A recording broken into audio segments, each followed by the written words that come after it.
So hello everyone, my name is Una. I will be hosting today's workshop. Today's workshop is dedicated to the ZoomCharts and OnyxData June's challenge, which is about marketing data, specifically about digital campaign data. And a couple of organizational stuff before we jump right into the data set. So the agenda itself, we will talk about the data set today. We will look at, what to focus on. That's something you already mentioned in the chat, that's has been a bit confusing because there is a lot of data and a lot of angles how to look at that. We will be looking at how to build reports specifically with ZoomCharts visuals, and I will show a couple of nice settings that might be useful to you. At the end, we will going to have a Q&A session as well, but if you have any questions that come up during the presentation, just feel free to type them in, and I will try and answer them as promptly as possible. You will see that there are two sort of chat options in our webinar today. There is a general chat for more general commentary, and then there is Q&A only section. So please pass your questions in that section. Otherwise, it's going to be a little bit hard for me to spot them. So the webinar is going to be recorded as usually, and you will receive this recording tomorrow via email. Don't worry if you don't get all the answers to the questions today. If you run out of time, for example, you can send them into the webinars@zoomcharts.com email, and we will respond them that way. So just a couple of words about myself. Yeah, I'm VP of Product Manager in ZoomCharts. What it means, I'm mostly managing people and projects regarding the product development. I also enjoy working with Power BI and data very, very much. That's something that I think I'm doing almost on a daily basis.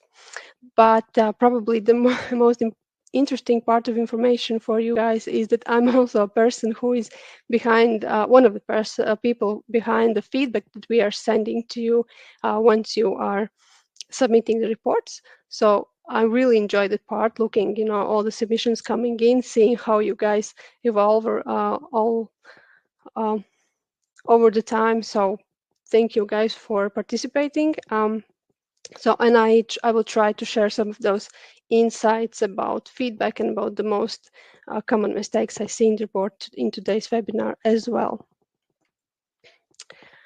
So with the official part of introductions done, we can dive into more practical things.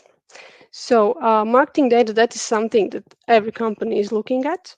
And I would say that this is definitely a must-have for your portfolio if you're looking into career, if you're looking into data career or becoming a data analyst. And actually, when it comes to marketing, if you look at the job market, there is a high demand not just for data analysts, but also professionals who specialize specifically on marketing data. So with this challenge, we hope to give you a little bit of taste what it means to be a marketing data analyst. And as always, with each challenge, we don't leave you alone on this journey. There's a lot of resources available on ZoomCharts website that you can use to learn about ZoomCharts visuals, to learn about best report building practices, to see what other submissions and what other contestants are doing. All that's available in our website.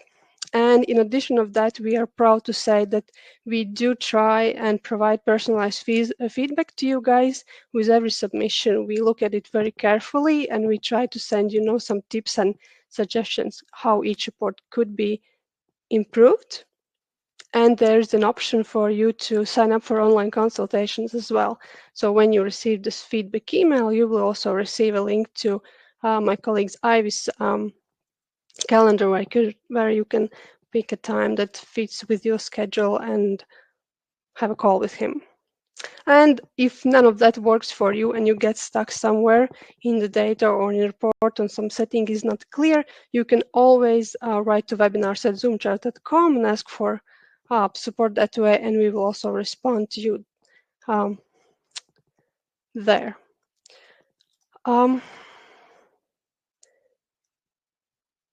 I think what we should do before we launch into the data analysis itself, for those who are joining the first time, we're gonna look very quickly how to register for the challenge and how to access developer licenses if you haven't done this before. Let's go to the very beginning. If you go to zoomcharts.com and go to Power BI section, you will see there is a entire section dedicated to challenges. So, and for the OnyxData June challenge, you will select that one, and this is where you can register. So if you're the first time user, you will have to fill in the form. If not, you just sign in. I already have an account with ZoomCharts, so I'm going to use this one. Okay.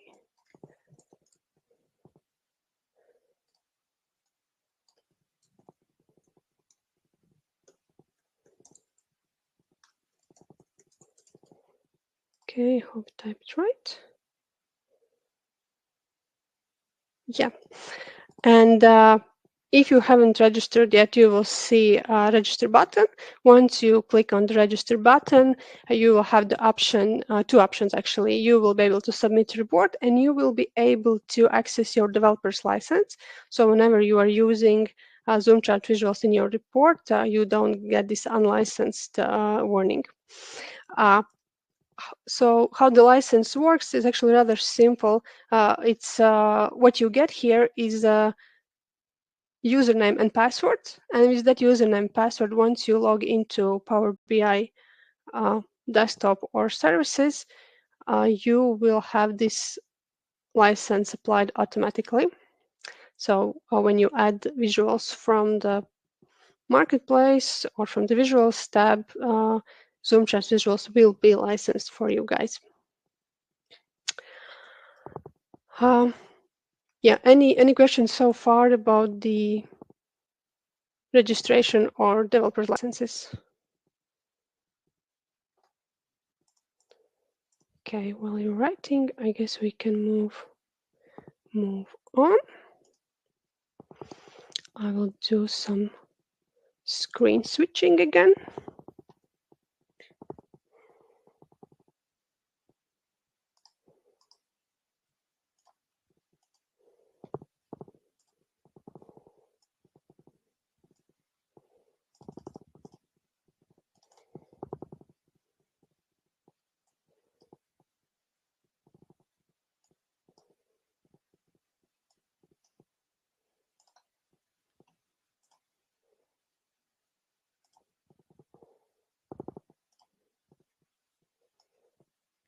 All right. So no questions so far. Good. So I'm guessing that many of you are wondering, why ZoomCharts, why to build reports with ZoomCharts, and what are the benefits and how this differs from other visuals on the market. So my comment to that usually is that Power BI is a great tool, but it comes with some level of complexity, especially for the end users who are not using on the sort of edit side of reports every day. And they're not familiar with how interactions work with native visuals. They're not familiar with external context menus and things like that. So they don't really interact with reports much. They just look at them as they are. But our mission and our idea with ZoomCharts visuals is that we bring this interactivity, this ability to analyze data and explore data on the go by interacting with reports. That's what we want to achieve. So no matter how experienced the end user is with Power BI, they should be able to look at the data, explore it, and make informed decisions. And the way we are doing it is that we are offering this intuitive data navigation, on-chart interactions, cross-chart filtering. So all of that, so that users can interact with reports the same way they interact with their phones, for example, on every day. Just a touch, just a click, and the information is right there. And we pair this also with many extensive customization options. So it doesn't just feel good. It also looks very good when you design the report with our visuals. Yeah, that's our mission. That's what we are excited about when we are developing our visuals, when we are giving them to users. And hopefully it's working, because it is a patented technology and it is being used by, I think, around 80% of Fortune 200 companies. So yeah, we really want you guys explore this, to learn this and see if that is something that you see could be useful in your reports as well. So, and let's move to the very practical part of this workshop. Before I open actual data, I wanted to address the question that was already mentioned in the chat, that okay, there's a lot of data in this data set. Where to start, what to do. So as you can see in the screen, I can create this summary of what's in the data. So, and the overall story is that there is a clothing store that has launched a series of marketing campaigns. So 3 campaigns, one for spring, one for fall, and one for summer. And there has been 2 ads per campaign, one which is focused on discounts, and the other one which is focused on clothing collection. So that's already kind of 5 dimensions how you can compare data. Then the ad was launched in 3 channels: Facebook, Pinterest, and Instagram. As it usually is with digital campaigns, you can target to specific devices. So in this case, this was done on both on mobile and desktop, and the campaign was launched in 3 cities. And for all of these dimensions, every day there was a lot of performance metrics captured. So impressions, click-through rates, clicks. You can see also what was the daily budget that was spent on the advertising for each of these dimension.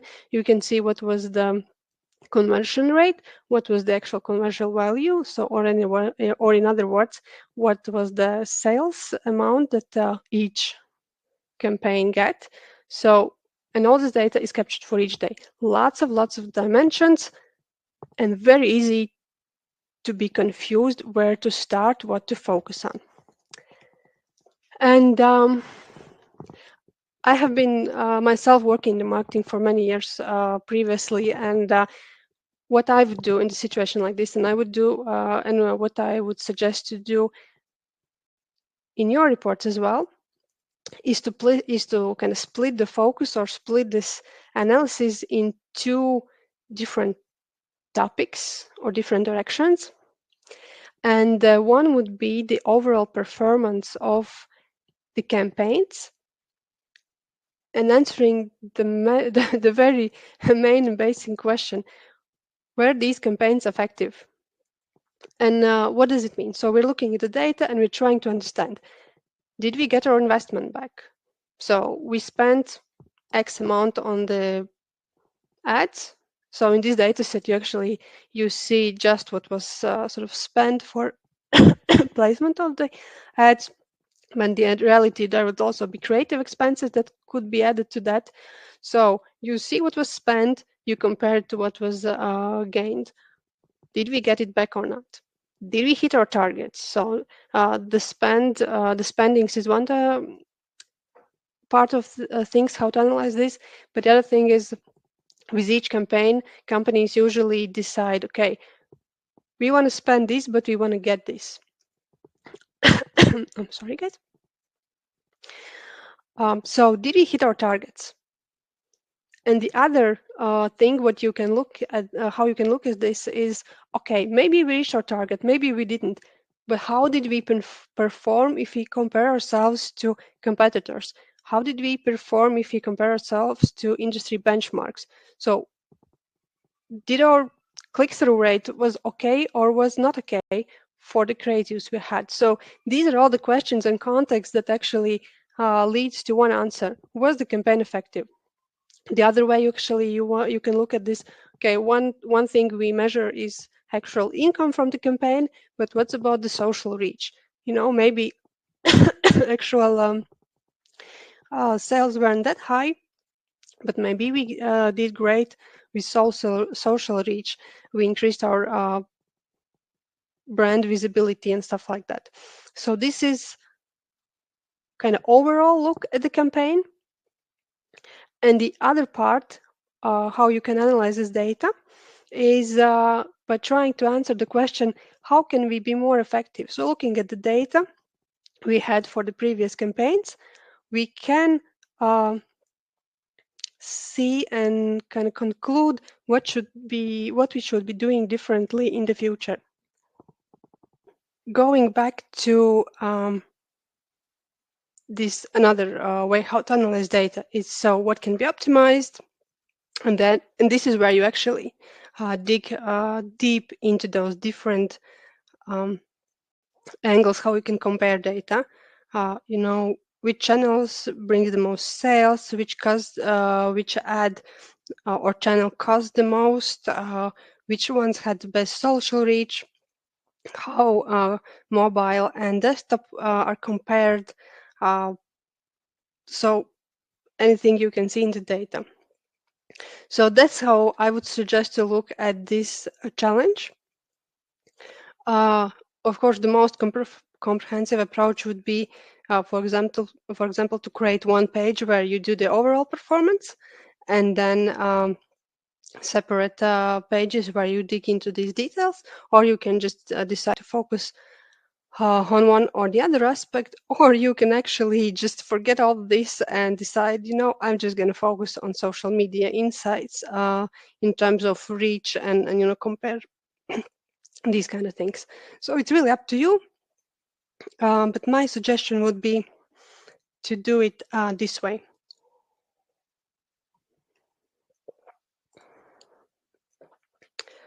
All right.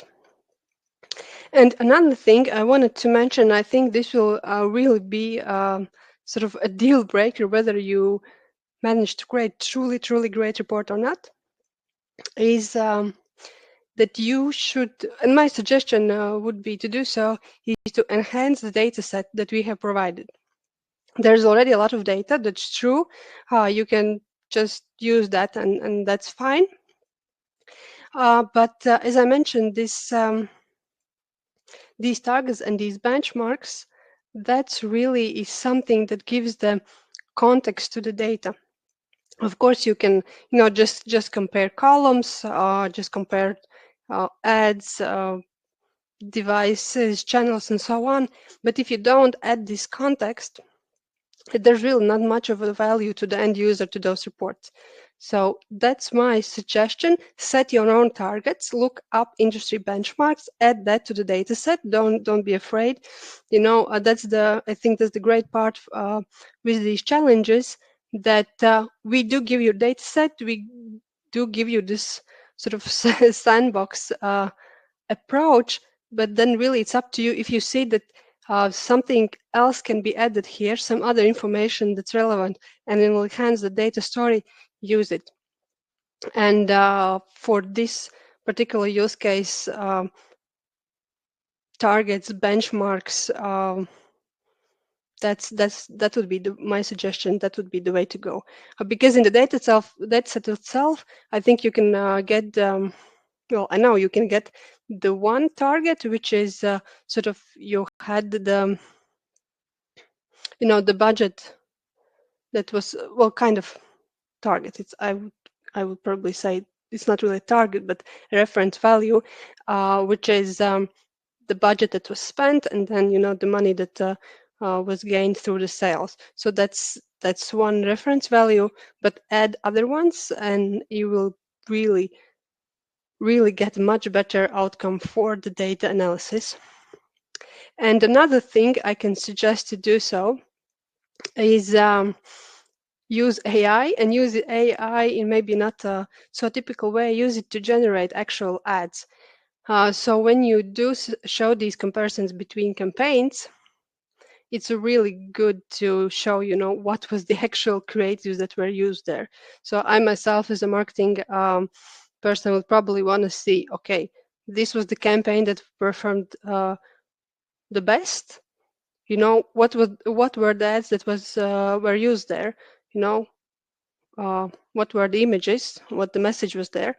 So use it. Probably you could provide them as page tooltips. That's one way how to incorporate them in reports. So if you do these two parts, then the data story you come up with is going to be very, very powerful. So yeah, let me rearrange my screens again, because now I'm going to move to the Power BI part of the presentation. Okay, let me just very quickly.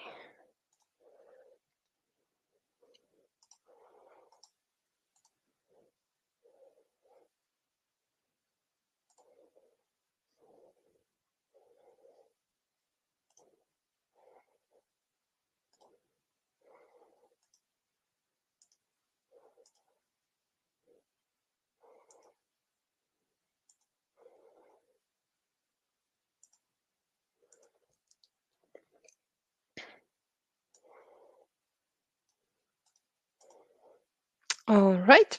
So, and I think the first thing I want to show you is actually the loading and cleaning of the data. The data set itself is quite clean and structured, but there are a couple of things that you might see, or what might get you a bit confused. So let me do that.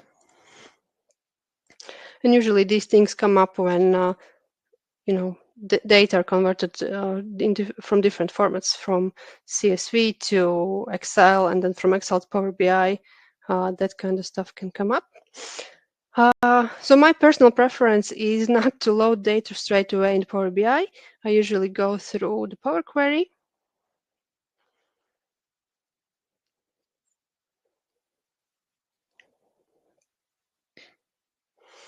And one way, one thing I usually do is look at the column quality here, just to make sure there are no empty data, there are no errors and stuff like that. So all looks good here. If you want to kind of get a better feeling of the data set or each column, you can look at the column profiles as well. Then you can see, distinct, unique value stuff like that. In this data set, we don't really have any IDs or things like that, but when you have, then this is where you can quickly see whether those are truly unique, or maybe some data cleaning is necessary.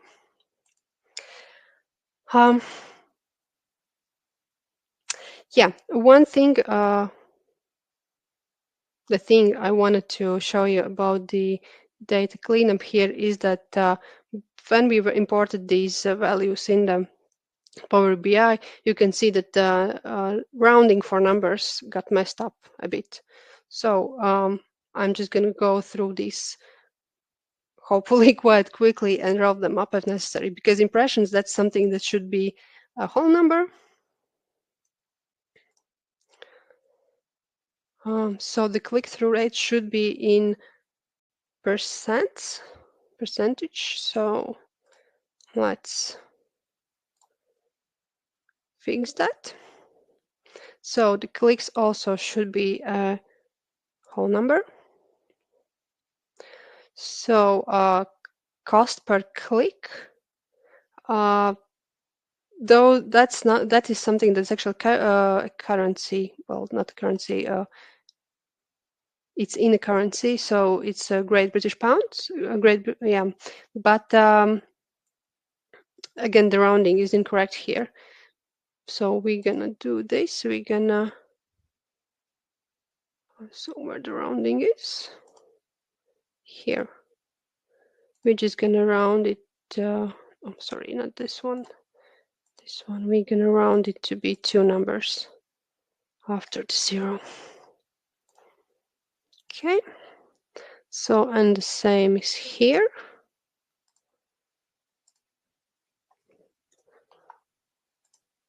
Yeah, so this is something that needs to be done before we can load the stuff into the Power BI itself. And also, the reason well, you can do this actually when you load it into Power BI, but I prefer to do it here because if something goes wrong, I can always go one step back and cancel that in a very, very easy way.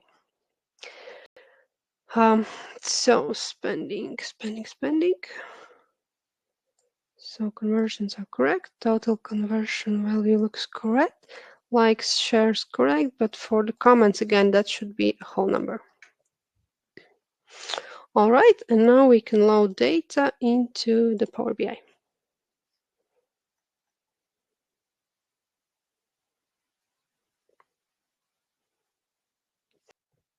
Yeah, now I want to show you guys some things what can be done with ZoomCharts visuals specifically, and which visuals to use, which ones were going to be the most useful for this specific use case. So I have already sort of pre-prepared just for case of emergency, something goes wrong, some examples, but I'm gonna try and build this quickly from scratch as well. But if we don't manage to do this in time, I will, we will share this report as well. So since we have a lot of categories in this data set, the campaigns, channels, cities, devices, ads, so lots of categorical data. So very, very useful and very nice set to have for ZoomCharts visuals. And we have multiple ones that deal specifically with categorical data. So we have a combo chart and combo bar chart, which is kind of this settings and capability wise the same visual, but the bar direction is different one. Then we have pie and donut visuals, which works very good with categorical data. We have time data in the data set, so you should probably, I strongly suggest to use timeline visual as well. And in addition to these, just to make the report, more interesting actually, and the data exploration experience and visualization a bit more interesting, you can also look into the map visual. You can look into network visual, which is these configurations. And we do have a new visual, which is currently in the beta, but it's already available in our website. And it's a scatter visual. You can download it there, import in the Power BI, and it will work just fine for you guys with the license as well. So these are additional things that might be useful for your report. So about the building visuals and the most important things that you should kind of know and try out is that because we have many categories, you can build these wonderful drill downs and create this data exploration experience that way. So for example, I will try and build this one very quickly. So where is the combo chart? It's a combo bar. Here it is. So the most basic setup would be just to add one simple category. Let's do, let's compare ads. And we want to see how many clicks each ad collected. So let's add to this series. So here we go. The very basic chart is now rendered.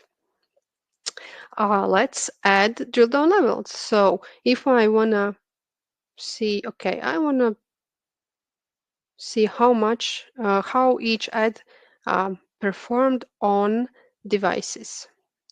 So where do we have devices here? Here. So it's going to be a category. So if I look at the ad which featured clothing collections, I drill into that and I see, okay, mobile performed a little bit better than desktop. So that's one way how to do this analysis in a simple way. Just add multiple drill down levels and then you can explore data deeper and deeper. I'm gonna add one different, let's say it was let's do the channel here.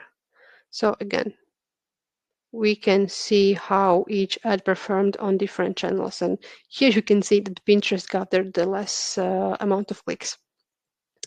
Another cool thing is that you can kind of add one other dimension right here on the first level of the data and that's by splitting data with legend.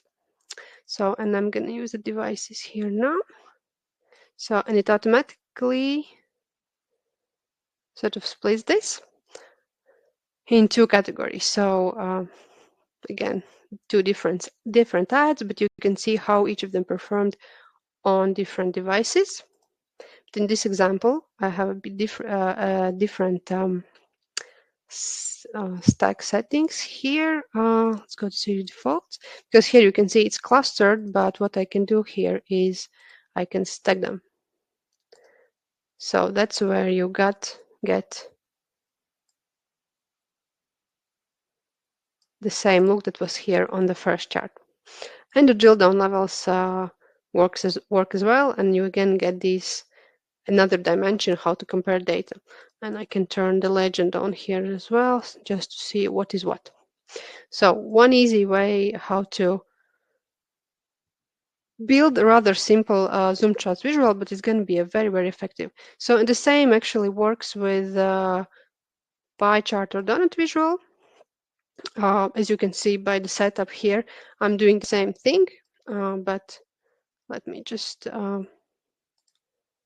remove this one and build one from scratch so it's clear right away. So, and I'm gonna do city here on the first level of the data.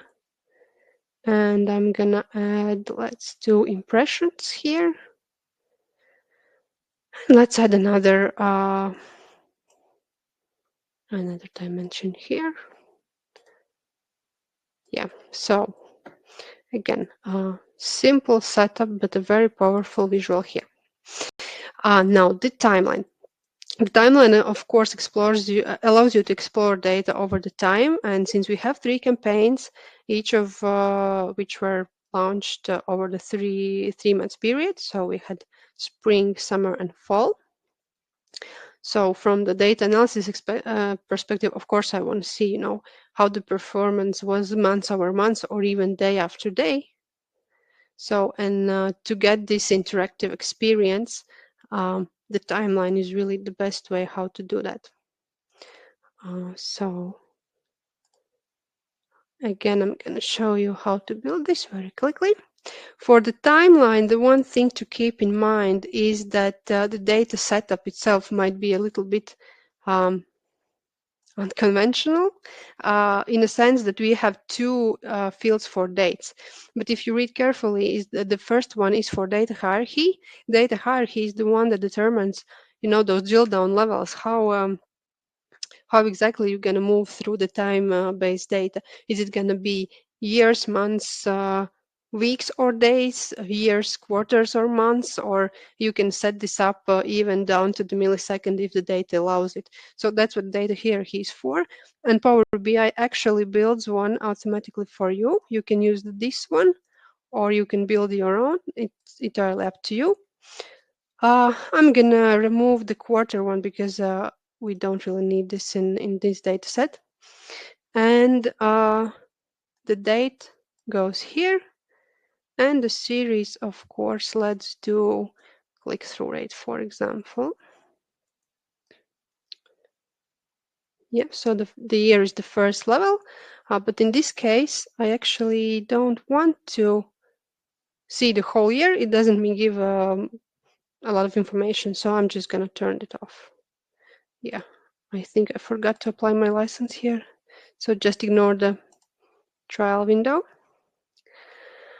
Yeah, I need to reset the page for the setting to kick in. So, and now the initial view is months. I have a timeline. I can drill down to the day level. It all works very good. For the combo and for the timeline visual, very powerful feature is that it actually can be 3 charts at in one. So what I'm going to do here, I will add another series. So we had a click-through rate. Let's do conversion rate. Yeah, that's something that you will have to calculate. I just prepared some very simple measures for the sake of the demonstration. And yeah, automatically it sums it, but we don't need to sum. We actually need average one. The same, yeah, conversion rate. I think should be the same. Why is it working? Okay, let's try something else. Let's do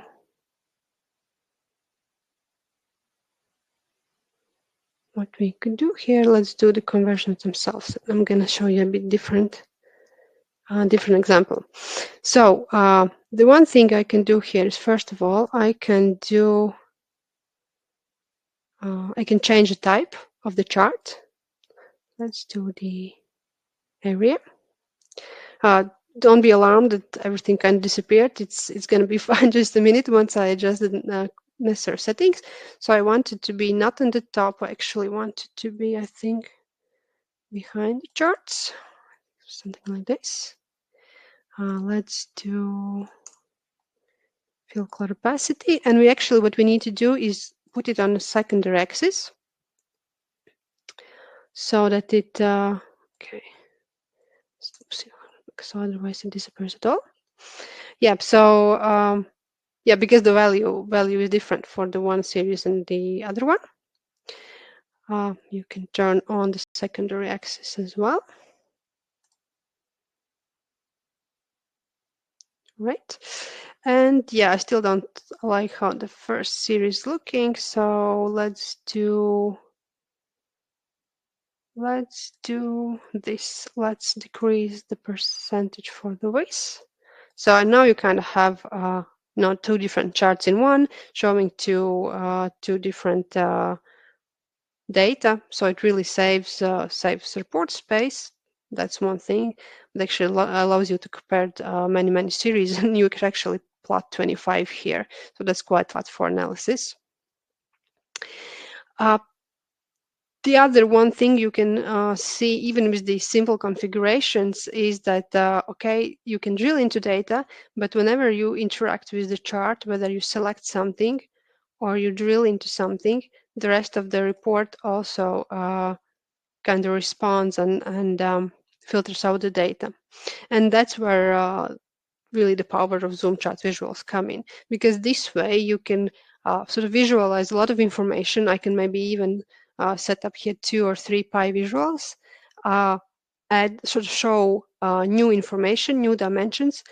But since I can filter data with these dimensions, then I don't need to create external filters. So there's no need to use slicers actually, and make this report too busy, too cramped up. Just a couple of visuals and drill down levels, and you actually have all that you need for the data exploration. Yeah, for the next bunch of visuals, yeah, I can probably quickly go through these setups as well. They're at least the basic ones. Well, for the map visual, it's really sort of easy. So where do we have map? It's here. So what you need is latitude and longitude, and that's already provided in the data set. So let's just add it there. Let's add the city name as well, and let's add value here. Well, let's say where we have total conversion value. So and that's basically it. You have the points here. One thing to know about the map visual is, well, currently we don't have a lot of data. We have only 3 data points here, and there's no need to sort of zoom out, and there's no comparison between countries. But usually it is, and what the map visual does at the beginning, it kind of sums up everything. When you zoom out, it kind of clusters everything together in one data point, and when you zoom in, then you get these details. So in this case, it's probably not necessary. So you can go to the node settings and turn off node clustering. So in that case, you can get these 3 points, and they're going to stay 3 points all the time. And there was a question about how to get pie visuals or donut visuals on the map. That's actually the same setting. You need to cluster nodes. And let me quickly check here the setting pie chart and nodes. I'm not sure if it's gonna work with this data set, in the sense that we don't really have a lot of dimensions here, but yeah, that's how you do that. You just turn on the setting if you have the cluster nodes on. Yeah, and I think my colleague mentioned somewhere in the chat as well how that is how that can be done. All right. Yeah, that's for the map visual. For the network visual, that is another case where you can enrich your data. Actually, what I did in the data set is I simply created this another table which provides images for the network. It was this one. So for each channel, I set up the image. For the use of image in the charts themselves, what you need to know is that they support this very specific base64 formatting. So if you're using images, you have to convert them into base64. There are a lot of converters, free converters online that can do that. And there are some size limitations, so you're not going to be able to use huge images. But for icons like this, it's going to work just fine. Okay, let's just do a demonstration here as well. So where do we have network? Here we have network. So for the nodes, I'm going to use the channel here. For the measure, let's say it's going to be impressions. And since I want to use image field, I'm going to put this here. And I need to go into settings and just adjust some things. So color mode is something that I want to use here. For example, the white one. And I can turn off inside labels if I don't need them. So that's one way how to visualize information. Of course, look for which data it works the best, because in this case, I mean, the Pinterest is so small that maybe not the best way how to visualize this. So that's for the one level of data, but network also works very fine if you want to show sort of connections and compare sizes with multiple categories. So the way to do this is simply add multiple levels here, and that's it. So I can see if I can say add city here as well. So now you can see and compare between categories and stuff like this. Yeah, and the last one, the scatter visual. Well, since it's the new visual, I'm just going to quickly again show you how to set it up because there are some things just to know. Yep, so you add values for X and Y axis. So only numerical data will work. You don't add categories. So scatter is for numerical data. Let's just do likes and shares. And then, so in the beginning, it just aggregates everything in one dot, one data point, until you say to the visual, okay, what are the categories I want to compare here? And let's do, in this case, let's do cities. So, and you can then see how with these two values where each city stands. And for the scatter, there are of course drill down levels as well. So you can add another drill down level to categories and have this nice drill down and see how this works. There are a lot of settings you can try out with scatter to make it look differently, feel differently, but I just wanted to show you how to set it up at the beginning so you understand what is going on there. Yeah, all right, and actually see that we are very close to the end of the webinar. I did have sort of a more complex settings here to show. I'm probably not going to show you how it was set it up, how to set it up, because you will be able to see this in the file that we sent to you, but just explain what is done here. So in this example, I wanted to show you how to add this this context information, you know, the targets or the benchmarks or any sort of reference values to the data visualization. So when you look at this, you actually get the context right away. So here you can see whether the daily target was met or wasn't met, or monthly target, or daily or monthly target for the specific period of time, campaign, whatever dimension you choose. And in order to do that, it's actually not that complicated. You just go and choose clustering for each of the series you're using, and customize this so that for the one series you only have outline for the columns, and the second one you actually have the full color. So in this way you kind of get to this effect. In this case, I am using okay, maybe I should show you this because it's a new feature and it might come handy. So what I'm doing here is, first of all, I'm using two series, but I'm also I have added this threshold. So for example, there was a monthly target for sales. I'm putting it up here on the threshold. Threshold can be turned on here in the settings. Again, multiple options how you can set it up, but I just chose the constant value. So, and then you can see the sales volumes for each month. And another sort of formatting option I have added to this is something that is done through the color field.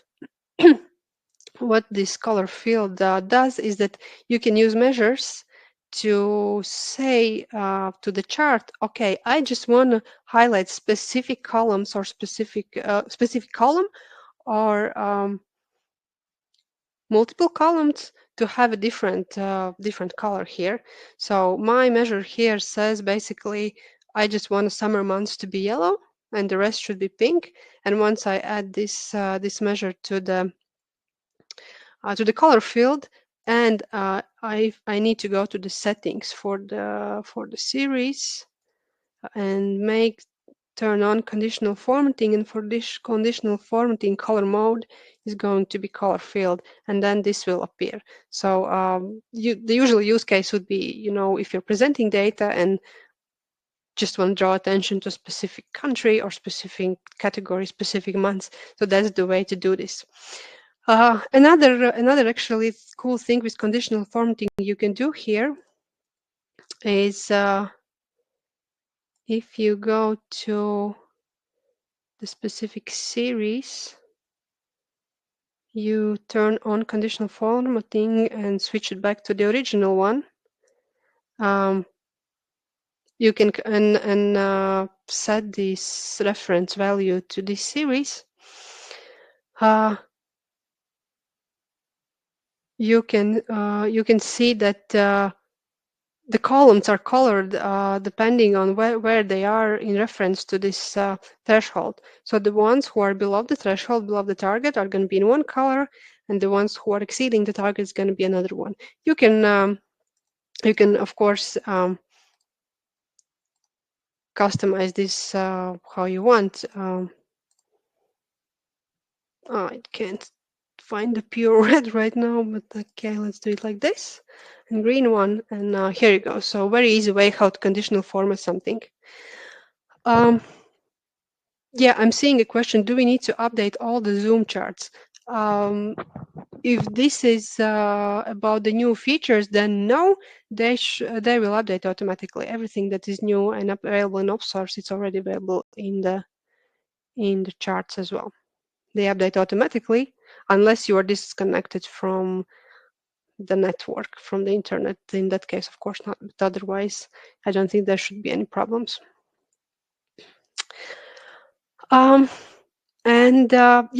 this is the one thing, the last thing I wanted to show here is about using advertising actual creative materials in the charts, in the report. Something is lagging here, but yeah, use AI just to create these page tooltips, and it gives a nice context to, you know, to what we're actually looking at. So if that was a fall campaign, okay, this was the ad, or you can add both ads there. I was a bit lazy and added just one. You can add both ads there, and yeah, you will see exactly what was used in each campaign. Okay, guys, I'm kind of talking a lot myself, but are there any other questions regarding the visuals at the moment? Because we will be moving to the Q&A session in 2 minutes, because I do want to address one more slide, but I suggest you start typing those questions if you have one. Yeah, so there's a raised hand there, but we don't have the option to give you the microphone, so please type that question in the chat. Okay. How do you create the AI tooltip? Okay, let's go through this. So the AI images, that's something you just go to internet and sort of generate. I use the Microsoft tool because they offer some kind of free plan where you can generate a lot of these per day. But so once you have that, again, you will need to find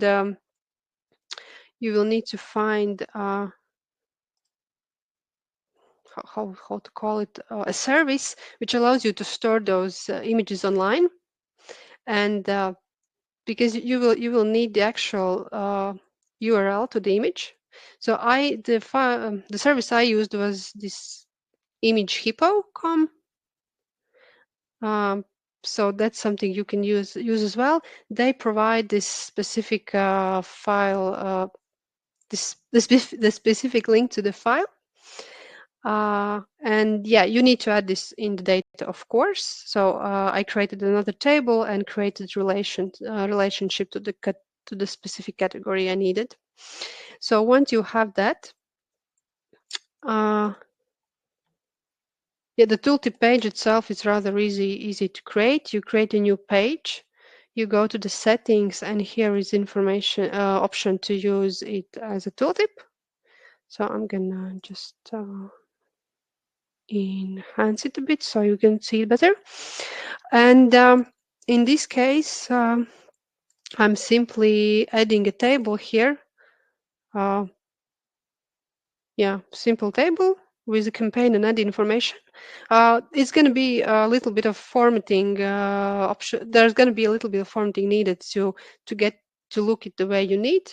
Basically, you create a table, and here at the bottom, there's going to be a field where you need to drop in data you want to use for filtering. Otherwise, the tooltip going to show the whole, the whole table, but you need just a specific ad for a specific category. So in this case, it was campaign. I added campaign here. So, and that's basically it. That's all you need to do. And when I hover over the charts, the tooltip is going to be there, and it's going to be filtering out the specific category. One other thing you do need is to go to the visual settings and say that in the tooltip settings that you're going to use Power BI tooltip, not the custom tooltip, because that's this tooltip page is a Power BI feature. Yeah, and that's basically it. Creating of this is rather easy. All right. I'm gonna switch very quickly to the very last slide I wanted to show you guys, and it's about the top 5 mistakes we see in the reports all the time.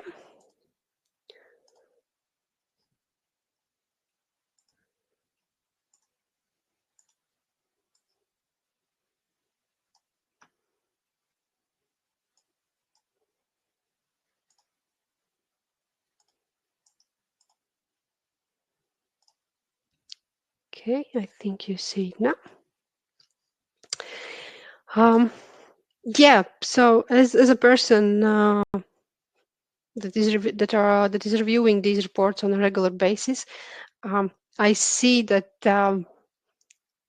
challenge participants make these 5 mistakes most often. So I just wanted to address them. So maybe it's helpful to you, to think about these things when you are creating your reports. So if you are participating in this ZoomChart challenge, we do suggest to use ZoomChart visuals for the whole report where it's possible. Of course, if you want to create some sort of specific visualization that's not available within our visual suite, then of course go ahead. But other than that, use our visuals where it's possible, and with the data set you also get this visual cheat sheet which shows you, which native visuals can be replaced with our visuals. They have almost the same functionality. But the reason for that is that if you use this ZoomCharts visuals for the whole report, you're gonna get the best exploration experience and the same interaction experience for the end user. Otherwise, you kind of get one chart has to be navigated this way, the other one this way, then there are slicers. So it's just a lot of unnecessary things in the report that can be replaced with ZoomCharts visuals, and that's all.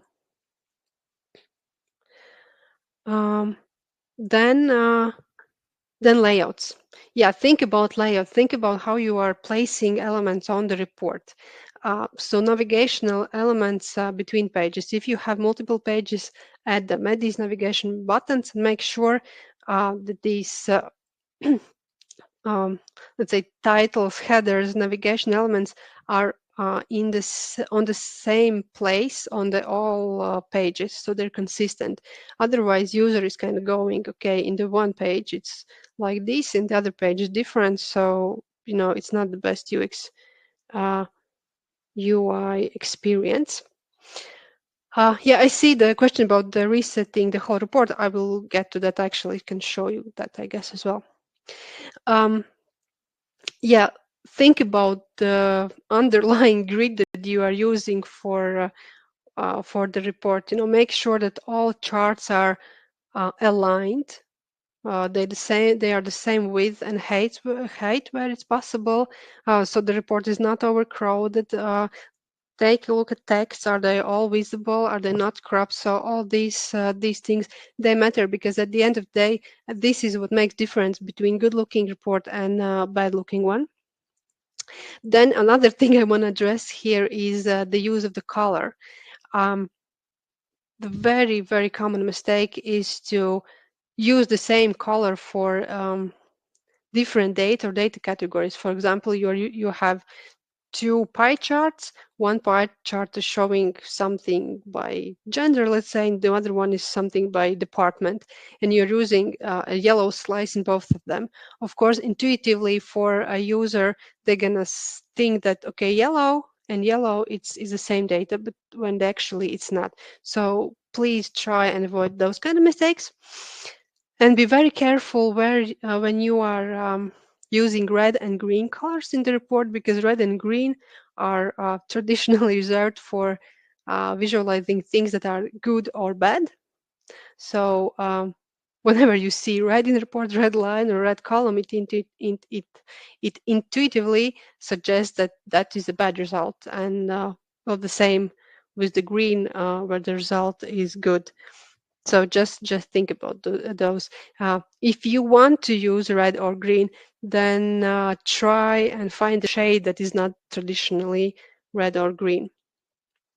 And another thing about the colors, I really strongly suggest to use these color palette generators, which are also available online, because that way you can get matching colors, colors that go well together in a very easy and quick way. I mean, you know, not all of us are artists by birth, and it really takes a lot of training to, you know, to get to the point where you can just put different colors together on your own. I'm using this myself very often, so it's a really good way how to get to the nice looking, cool looking, modern looking color palette in the report without much of a hassle. Another thing is information overlays. Well, the first suggestion would be use them, and use them for two things.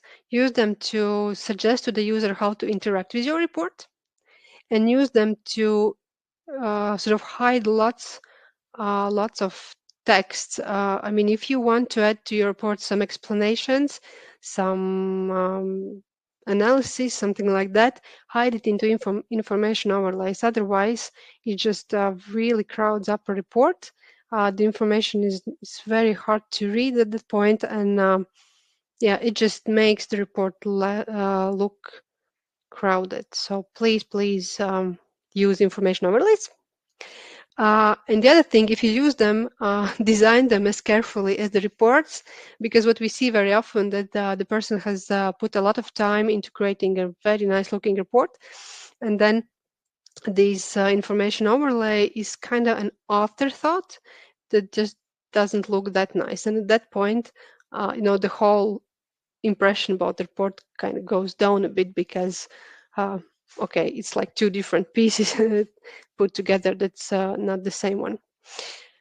And about the reset button, yeah, this command is because you know, when you decide to add these slicers to the report, and usually for some reason contestants understand that they need to add the reset button to reset those slicers to the initial state. But especially with the ZoomCharts visuals, when you can interact with the visuals themselves, you need to clear those selections as well. So make sure that this reset button resets the whole report, not just the slicers. And to answer the question how to reset the whole report really is just to add a bookmark that sort of returns the report to this to its initial state. Again, I can probably switch to screens and show it, because it's really not that complicated thing.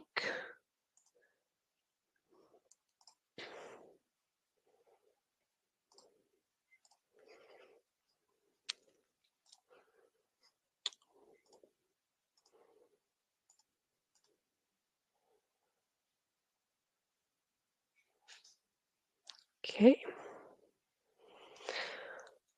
So what you need really is just a bookmark. Let's do it probably with this example. It's going to be more visible here.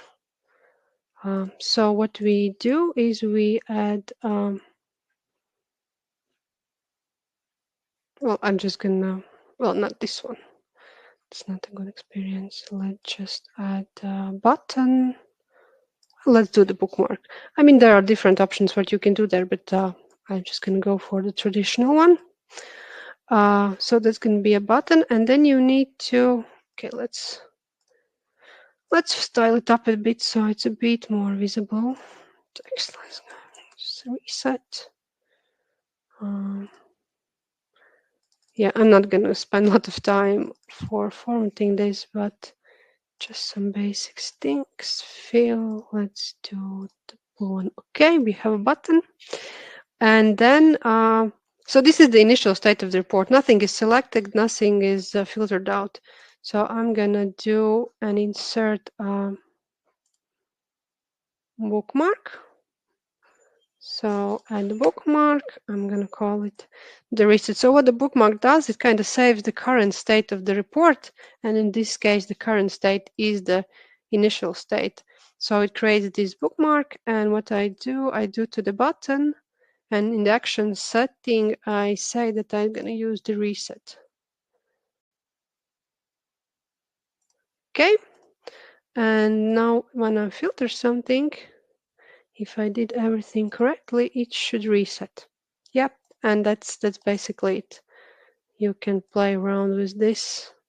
Now there are 3 filters applied. Let's do it like this and do reset. And it goes to the initial state. So that's it. That's how you reset the whole report. All right, guys, any other questions?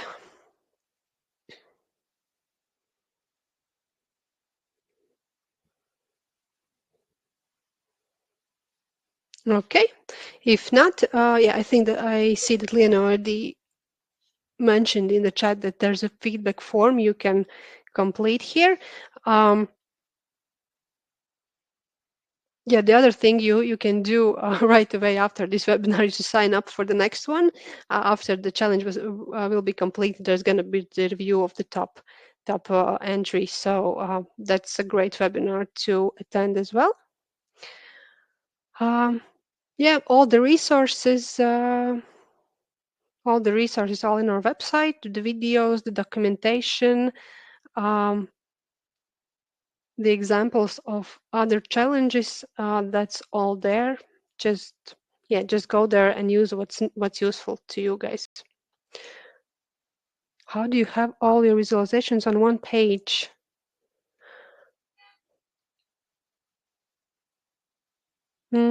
Yeah, I'm trying to understand what was meant by that question.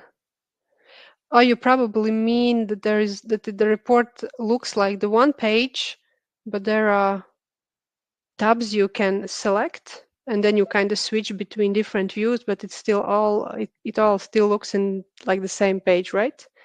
If that's what you mean, that's some sophisticated work with the bookmarks. So basically what you do is you kind of, okay, let me just maybe show the basic concept there. So this was the reset, but let's do,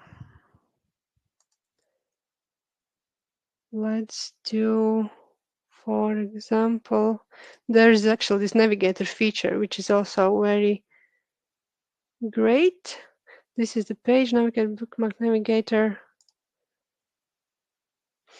So the one way is really to use this one. Okay, let me delete what's not necessary. So you kind of navigate through the pages, but if you add this one in each of the pages, so what you will get is actually the look and feel that you're sort of on the same page. But when instead you are navigating through these pages, I hope you understand this the way I'm explaining. But basically, this having all the visuals in one page, which is not actually one page, is just multiple pages that are formatted similarly, and then you work with bookmarks or navigators to set it up the way it looks like it's the one page. Another feature that is usually used in those cases is is selection, because you can decide what to show or what to hide on that page, and you sort of create another bookmark. Let's do the bookmark 2, and it kind of saved this state where there is no one visual is not visible. So, and let's do another bookmark, which is going to be the third one. So, and if you add these bookmarks to the page, if that's the effect you're looking for, you kind of hide and show visuals that you want to show at that particular time. So that's another way how you kind of have all visuals in one page without having multiple pages. I guess that's how you can say it. How do you combine all the pages into one and send as a single page? I don't think, yeah, this is going to be last question I'm probably going to take because we are way over the time. But how do you combine all the pages into one and send as a single page? I don't think, yeah, I'm not sure what's the idea here behind the question. If you can explain it a bit more and send to the email, that would be great, because I think that's very similar to the previous question, because usually there's no, in those more complex reports, there's no really one page. It's just multiple pages. Then maybe some of the pages are hidden, if that's the question. So they will still show up in the navigation in bookmarks, but once you publish to web, they're not going to be visible as multiple pages because they're just hidden. So maybe that was the question you wanted to ask here. All right, guys.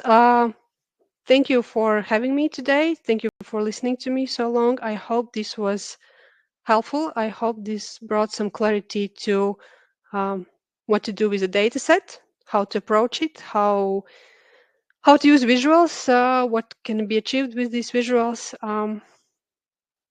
Yep, thank you, guys. And I'll see you in, well, hopefully I will see you in another webinar. If not, you will see my colleague Ives for sure. Okay, bye, guys.